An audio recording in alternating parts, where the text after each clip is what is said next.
একটা ভয়ঙ্কর হাদিস শোনেন, কোন ব্যক্তি যদি অন্য ব্যক্তির গুনাহ নিয়ে উপহাস করে, খোঁটা দেয়, কটাক্ষ করে, আল্লাহ পাক বলেন ওই ব্যক্তিকে দিয়ে ওই গুনাহটা না করানো পর্যন্ত তার মৌত হবে না, তার মৃত্যু হবে না। মানে আপনি আপনার ভাইয়ের কোনো গুনাহ নিয়ে খোঁটা দিচ্ছেন, কটূক্তি করতেছেন, উপহাস করছেন, মানুষের মাঝে বলে বেড়াচ্ছেন, ওই গুনাহ আল্লাহ আপনাকে দিয়ে করাবে, তারপরে আপনাকে দুনিয়া থেকে টান দিবে। কথাটা কত বড় ভয়ানক হতে পারে, হাদিসটা কত বড় ভয়ানক হতে পারে আপনি চিন্তা করেছেন? আপনি মানুষের গুনাহ নিয়ে খোঁটা দিচ্ছেন, আপনি মানুষের গুনাহ নিয়ে কটাক্ষ করছেন, আপনি মানুষের গুনাহ নিয়ে উপহাস করে বেড়াচ্ছেন, আল্লাহ আপনাকে ওই গুনাহটাকে করাবেন। রাসূল সাল্লাল্লাহু আলাইহি ওয়াসাল্লাম একজন সাহাবী মদ পান করেছিলেন।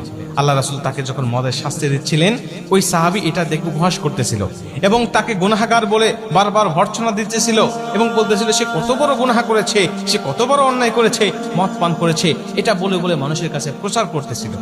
আল্লাহ রাসূল তাকে ডাক দেয়া বলেন, তুমি শয়তানকে কেন সাহায্য করছো? তুমি শয়তানকে কেন সহযোগিতা করছো? তুমি তাকে উপহাস না করে তুমি তার জন্য মাগফিরাত কামনা করো, তার জন্য দোয়া করো, আল্লাহ পাক যেন তাকে ক্ষমা করে দেয়। তুমি সেটা না করে তুমি মুসলিম হয়ে তোমার মুসলিম ভাইয়ের গুনাহ নিয়ে তুমি উপহাস করছো। প্রিয় ভাই, যখন কোনো ব্যক্তি অন্যের গুনাহ নিয়ে উপহাস করে, তখন নিজের মধ্যে অহংকার চলে আসে, নিজের মধ্যে আত্ম অহমিকা চলে আসে। আর অহংকার হলো আল্লাহ পাকের চাদর, এই চাদর ধরে যারা টান দেয়, আল্লাহ পাক তাদেরকে ছেড়ে দেয় না। অহংকার করবেন না। এবং উপহাস করা, মানুষের গুনাহ নিয়ে কটাক্ষ করা, এটা হলো কবিরা গুনাহ। যেই কবিরা গুনাহ আপনার যদি একটা থাকে আমল নামায়, ওই একটা কবিরা গুনাহ আপনাকে জাহান্নামে নিয়ে যাওয়ার জন্য যথেষ্ট হবে। আপনি এই কবিরা গুনাহগুলো হর হামেশা করে যাচ্ছেন এবং আপনি যখন কাউকে নিয়ে কটূক্তি করবেন, কটাক্ষ করবেন, হয়তোবা দুনিয়ার মানুষ আপনার কথাগুলো শুনে হাসবে, কিন্তু আল্লাহ পাক সবচেয়ে বেশি আপনার উপরে নারাজ হয়ে যাবে।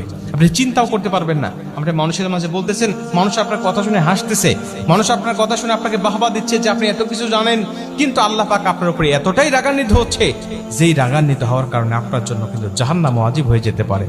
প্রিয় ভাই, এজন্য এগুলো করবেন না। কি করবেন? আপনি তার জন্য দোয়া করবেন। যখন কোনো ব্যক্তির জন্য আপনি দোয়া করেন, তখন ওই দোয়াটা আল্লাহ পাক আপনার নিজের জন্য আগে কবুল করে। দেখেন কত সুন্দর কথা।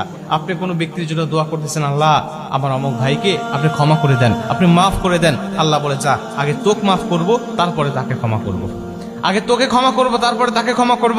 কেন? তুই তোর মুসলিম ভাইয়ের জন্য দোয়া করেছিস, তোকে বোনাস হিসাবে আমি আল্লাহ তোকে ক্ষমা করব, তারপরে ওকে ক্ষমা করব। আপনি আপনার ভাইয়ের জন্য দোয়া করেছেন, আল্লাহ আমার অমুক ভাইকে রিজিক নাই, তাকে একটু রিজিকের ব্যবস্থা করে দাও, ইনকাম সোর্স দিয়ে দাও, আল্লাহ রিজিকের মধ্যে বরকত দিয়ে দাও। আল্লাহ বলে, তোর ভাইয়ের জন্য তুই দোয়া করেছিস, আমি আল্লাহ আগে তোর রিজিকটাকে বৃদ্ধি করব, রিজিকের মধ্যে বরকত দিব, তারপরে তোর ভাইয়ের জন্য দোয়াটা কবুল করব। প্রিয় ভাই, ইসলামটা কত সুন্দর দেখেন। আপনি যদি আপনার ভাইয়ের জন্য সবসময় কল্যাণকামী হন, তাহলে আল্লাহ আপনার উপরে সন্তুষ্ট হবে, আল্লাহ আপনাকে সুখময় এবং শান্তিময় জীবন দান করবে।